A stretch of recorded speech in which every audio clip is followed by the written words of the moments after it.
nama saya Nur Fatihah binti Muhammad Ramli dari kelas 1H. Nama saya Nurnada binti Zulkifli dari kelas 1H. Nama saya Rabiatul Adawiyah binti Muhammad Tajir dari kelas 1H. Nama saya Siti Aisyah Musa dari kelas 1H. Nama saya Nur Isnin binti Nur Iskandar dari kelas 3H 1H.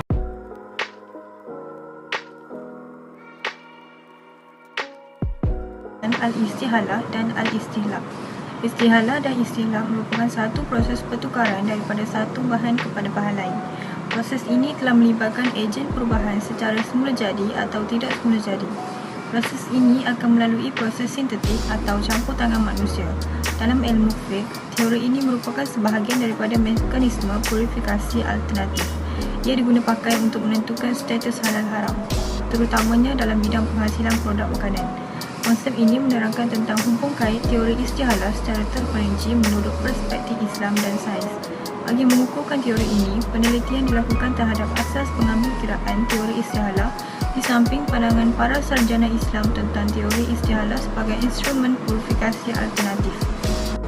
Definisi istihalah dari segi bahasa ialah hawala atau berubah. Perubahan sesuatu najis kepada bahan yang suci. Manakala dari segi istilah pula ialah bahan najis atau haram berubah konsep dan bentuk zat serta sifatnya menjadi satu bahan lain yang halal dan berbeza dengan bahan sama ada dari segi nama, kriteria serta sifat. Contohnya arak bertukar menjadi cuka. Definisi istilah dari segi bahasa ialah halakah atau binasa, bercampur sesuatu ain dengan ain yang lain sehingga luput sifat yang ada padanya atau ciri-ciri yang dimasukkan di mana ia binasa walaupun ia masih berbaki, seperti arak dan susu yang bercampur dalam air atau cairan yang lebih banyak. Dari segi istilah pula ialah sesuatu yang hilangnya ciri-ciri bahan asal dengan sebab ia terurai dalam air atau cecair yang kuantitinya lebih banyak sehingga menjadikan ia perubahan hukum. Contohnya ialah air najis yang ditambah ke dalam air bersih yang banyak, maka ia dihukum bersih, menyenangkan dengan syarat air tersebut tidak berwarna serta tidak berbau. Dan sesungguhnya pada binatang-binatang ternak itu, kamu boleh pelajaran yang mendatangkan iktibar. Kami beri minum kepada kamu daripada apa yang terbit dari dalam perutnya, yang lahir dari antara hampas makanan dengan darah, iaitu susu yang bersih, yang mudah diminum dan sedap rasanya bagi orang-orang yang meminumnya. Kaedah istihalah dilihat dari aspek bahawa susu yang dihasilkan oleh binatang ternakan halal walaupun berada di antara najis dan darah haiwan tersebut. Susu itu terhasil dari makanan yang dimakan oleh haiwan tersebut yang kemudiannya dicerna di dalam perut, di mana sebahagiannya menjadi darah, daging dan susu, manakala selebihnya menjadi najis yang dikeluarkan apabila tiba masanya. Justru para ulama merumuskan perubahan tabi'i darah yang haram dimakan kepada susu, daging yang suci dan halal dimakan adalah proses istihalah yang diterima. Seterusnya, saya akan menerangkan tentang jenis-jenis istihalah sahihah dan istihalah fasidah. Istihalah sahihah istihalah yang diterima. Proses perubahan daripada bahan yang halal. Bahan yang halal tersebut telah bercampur dengan ejen pengubah yang halal atau haram, maka produk akhir tersebut ialah halal. Contoh, bangkai khinzir yang terjatuh ke dalam laut dan berubah menjadi garam. Istihalah fasidah, istihalah yang merosakkan. Proses pencampuran bahan halal atau haram dengan ejen pengubah yang halal atau haram, maka ia telah menghasilkan produk akhir yang haram. Dalam pemprosesan buah anggur menjadi arak, bahan asal yang halal bertindak balas dengan ejen perubahan yang halal sehingga berubah menjadi arak. Dengan ini, bahan akhir menjadi haram. Contoh kek yang dijadikan menggunakan arak sebagai bahan penambah perisa. Kesimpulan, negara Malaysia mempunyai pendirian terhadap kaedah istihalah dan istihlah dalam pembuatan produk halal. Kebanyakan produk makanan, perubatan dan lain-lain mengandungi pelbagai bahan campuran yang terdapat dalam prosesnya. Hal ini menyebabkan terdapat keraguan di dalam kalangan masyarakat Islam. Terdapat perselisihan serta persoalan antara istihalah dan istihlah di kalangan pelakar. Namun, sama mana perkara ini tidak melanggar batasan syariat dan peka dengan perkara berkaitan, maka ia adalah dibenarkan. Istibra ialah proses kuarantin bagi haiwan. Haiwan tersebut ialah haiwan yang telah diberi makanan najis dan kotoran. Haiwan yang memakan najis atau diberi makanan najis dikategorikan sebagai haiwan calalah. Disebabkan haiwan tersebut memakan najis, maka ia mempunyai beberapa hukum tertentu. Sebagai contoh, haiwan calalah ini perlu dikuarantin mengikut tempoh tertentu berdasarkan jenis haiwan. Tujuan kuarantin adalah untuk memastikan kesan najis seperti bau, warna serta rasa hilang sepenuhnya. Tempoh kurungan yang disyorkan terhadap semua haiwan jalalah ialah 48 jam atau 2 hari 2 malam. Tempoh masa yang diambil untuk kuarantin tidak ditentukan. Ia bergantung kepada kebiasaannya sahaja. Seperti yang kita dapat lihat gambar di sini, unta lembu 30 hari, 40 hari, kambing 7 hari, ayam dan ikan adalah 3 hari.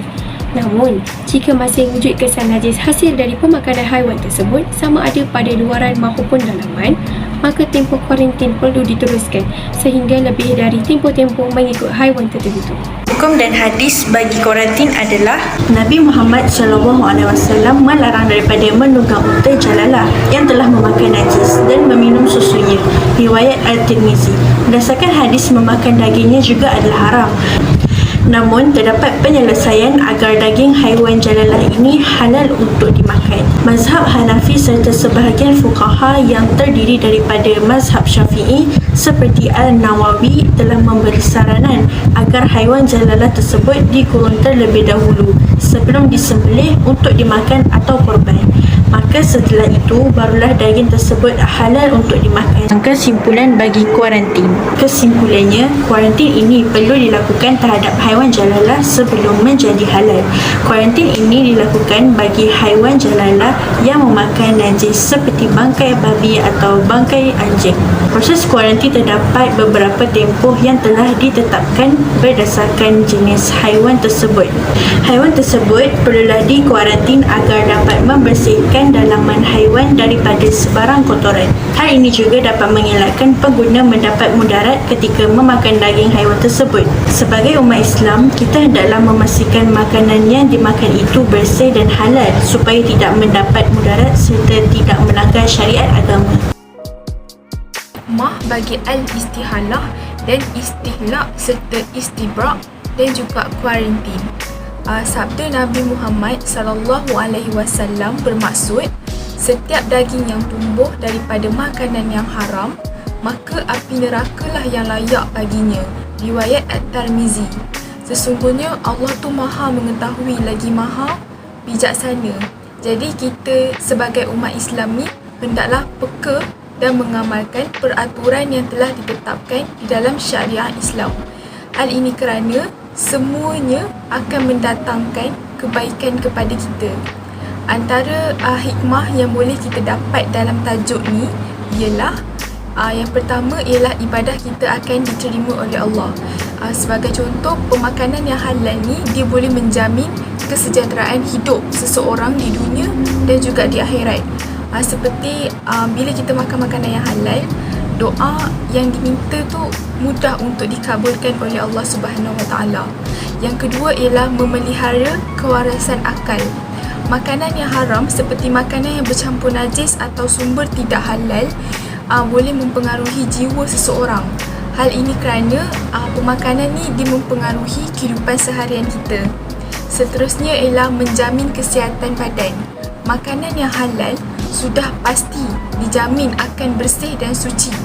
Maka makan makanan yang halal ni dia tak dapat memudaratkan kesihatan manusia tersebut. Sebagai contoh, daging babi ni diharamkan sebab apa? Sebab dia mengandungi kuman dan virus yang mana ia akan mendatangkan mudarat kepada manusia.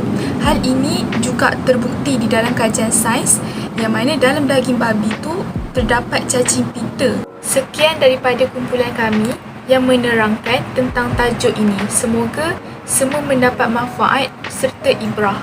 Sekian, terima kasih.